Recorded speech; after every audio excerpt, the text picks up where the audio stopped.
Hello मेरे प्यारे दोस्तों, आज हम स्टार्ट करेंगे मैराथन का दूसरा दिन।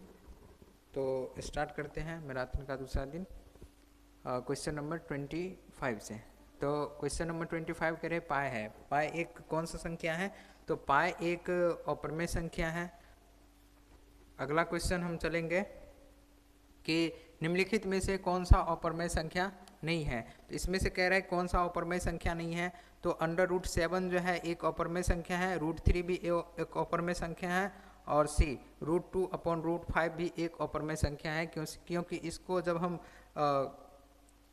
अंडर रूट से निकालेंगे तो ये एक क्या होगा, दशमलव में जाएगा। तो जो दशमलव में जाता है वो एक अपरमेय संख्या होगा। तो ये सब अपरमेय संख्या होंगे। तो ऑप्शन डी जो है इसका सही आंसर हो जाएंगे। Option D under root under root 49। ठीक है, तो ऑप्शन डी इसका सही आंसर हो जाएंगे। अगला क्वेश्चन हम चलते हैं कि रूट 3/रूट 5। अभी ही बोले थे कि अंडर रूट में जो भी होगा उसको बाहर निकालने के बाद अगर दशमलव में नहीं होगा तो वो एक परमेय संख्या होंगे, जो दशमलव में हो जाएंगे वो एक अपरमेय संख्या होंगे। तो रूट 3 और रूट 5 भी एक अपरमेय संख्या होंगे। ऑप्शन बी इसका सही आंसर है। इसमें ऑप्शन उल्टा पुल्टा दिया हुआ है, तो ऑप्शन बी इसका जो है एक सही आंसर है।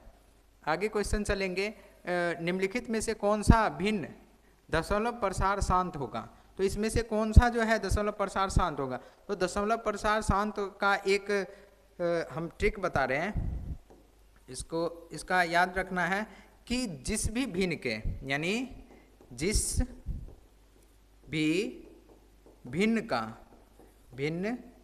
का हरों का गुणनखंड, हरों का गुणनखंड नहीं गुणज 2 या 5 हो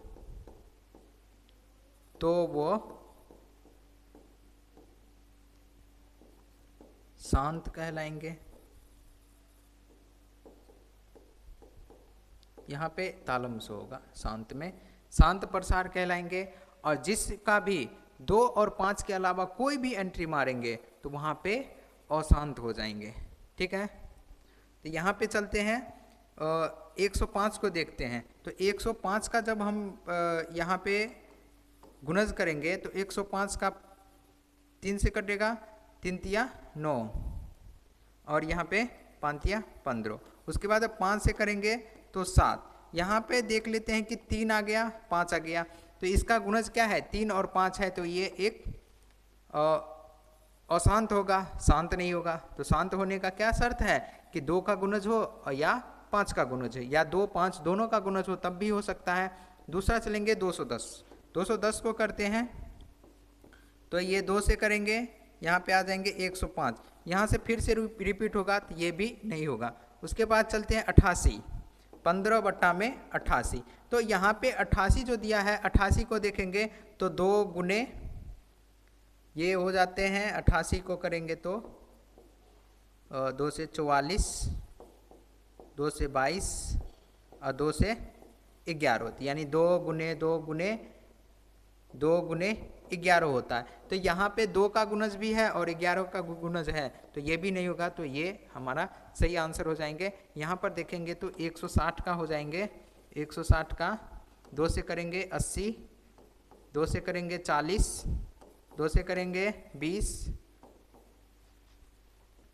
2 से करेंगे तो 10, फिर 2 से हम डिवाइड करेंगे तो हो जाएंगे 5। तो ये 2 का गुणज है और 5 का गुणज है। तो क्या बोले थे, 2 का या 5 का गुणज होगा तो उसे हम शांत बोलेंगे। तो ये हमारा क्या हो जाएंगे, शांत हो जाएंगे। अगला क्वेश्चन हम चलते हैं। यहाँ पर देखेंगे कि 2.1212121121 ऐसे करके जो है रिपीट कर रहा है। तो ये लगातार आगे चलते ही जाएंगे, कुछ समय बाद ये रिपीट करते जाएंगे। तो ये एक अपरमेय संख्या कहलाएगा। ऑप्शन सी इसका सही आंसर हो जाएंगे। अगला क्वेश्चन चलते हैं रूट 3/रूट 12। रूट 3/रूट 12।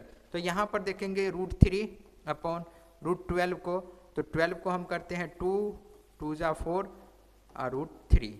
तो यहाँ पे कितने हो जाएंगे, रूट 3/4 और रूट 3, ये दोनों कट गए, 1/4 हो गया। तो ये एक P/Q के रूप में आ गए, जहाँ पे P और Q दोनों पूर्णांक है और Q does not equal to 0 है। तो वो एक परमेय संख्या हो जाएंगे। ऑप्शन ए इसका सही आंसर हो जाएंगे। अगला चलेंगे कि 3 माइनस रूट 3, तो ये एक अपर में संख्या होगा। ये रिपीटेड क्वेश्चन है, इससे पहले भी ऐसे क्वेश्चन आए हुए थे। यहाँ पर देखते हैं कि दशमलव के बाद जो है ये पूरी तरह विभाजित हो गए, यानी पूरी तरह क्या हो गए, कट गए हैं, तो यह एक परमेय संख्या है। अगला क्वेश्चन चलेंगे कि यहाँ पर देखेंगे कि 2.3333 करके ऐसे जा रहे हैं, तो ये कभी भी विभाजित नहीं होगा, ये जो है ऐसे लगातार अनंत तक जाते रहेंगे, तो यह एक अपरमेय संख्या है। ऑप्शन सी इसका सही आंसर है। अगला क्वेश्चन चलेंगे कि 1/√7 है, तो यहाँ पे 1/√7 है, तो ये √7 जो है ये दशमलव में होगा, जब बाहर करेंगे तो यहाँ पे कह रहा है कि P और Q दोनों पूर्णांक होने चाहिए। जो दशमलव में होंगे वो तो पूर्णांक नहीं कहलाएंगे, तो यहाँ पर हो जाएंगे अपरमेय संख्या। आगे क्वेश्चन चलते हैं, भाज्य A और भाजक B के लिए A B Q R के लिए कौन सा सत्य होगा। कह रहे कि भाज्य A, यहाँ पे भाज्य क्या हो जाएंगे A, भाजक B,